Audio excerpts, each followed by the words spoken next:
একটা লোক রাতের বেলা সে মোবাইল দেখতেছে, এমন সময় মেয়ে গিয়ে ঘরে ঢুকলো।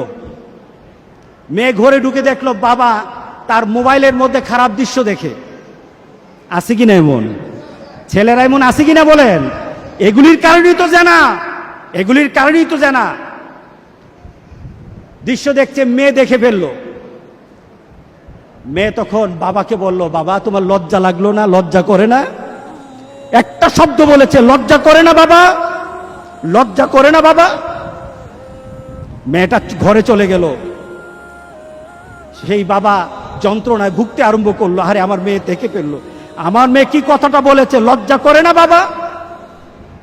মেয়েটা সহ্য করতে পারলো না।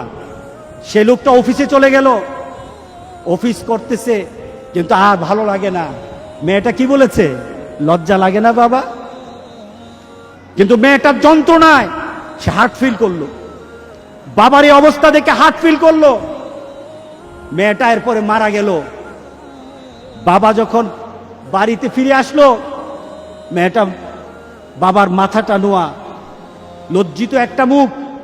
এখনই আমার মেয়ের সাথে দেখা হলে আমার কানে বাজতেছে, আমার মেয়ে আমাকে বলেছে লজ্জা লাগে না বাবা? আমি কিভাবে আমার মেয়ের সামনে যাব? আমি কিভাবে আমার মেয়ের সামনে যাব? এই চিন্তা যখন করতেছে, এমন সময় দরজা খোলার সাথে সাথে একটা চিৎকার শুনলো। স্ত্রী চিৎকার বলতেছে, আমার মেয়েটা মারা গেছে, আমার মেয়েটা মারা গেছে। বাবার কানে তখন বাজতেছিল রাতের কথা, লজ্জা লাগে না বাবা? তার দাফন হলো, তার জানাজার ব্যবস্থা হলো। দাফন করার সময় মেয়েটাকে যখন কবরের মধ্যে দাফন করে দেয়, কবরের মধ্যে রাখা অবস্থায় বাবা একটা চিৎকার করার কথা ছিল। মেয়েটা তো চলে যায়, বাবা চিৎকার করার কথা ছিল, বাবা চিৎকার করে নাই, বাবা হেসে দিয়েছে। বাবা হেসে দিল। তাকে জিজ্ঞাসা করলো, তুমি হাসছো কেন?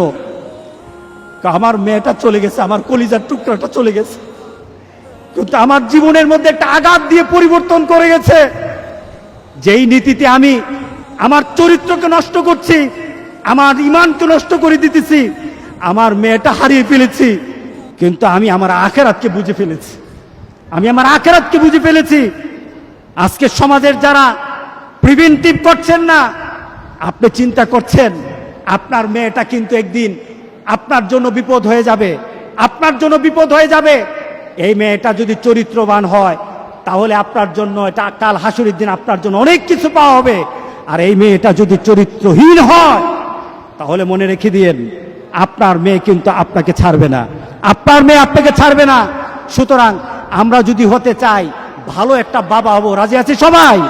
এই দুশ্চরিত্র স্বভাব যার মধ্যে আছে, যেই বাবার মধ্যে দুশ্চরিত্র স্বভাব আছে, এই কারণেই মেয়েগুলি খারাপ হয়, ছেলেগুলি খারাপ হয়। বাবা নামাজ নাই, মেয়ের নামাজ নাই, মার নামাজ নাই, মেয়ের নামাজ নাই, ছেলের নামাজ নাই।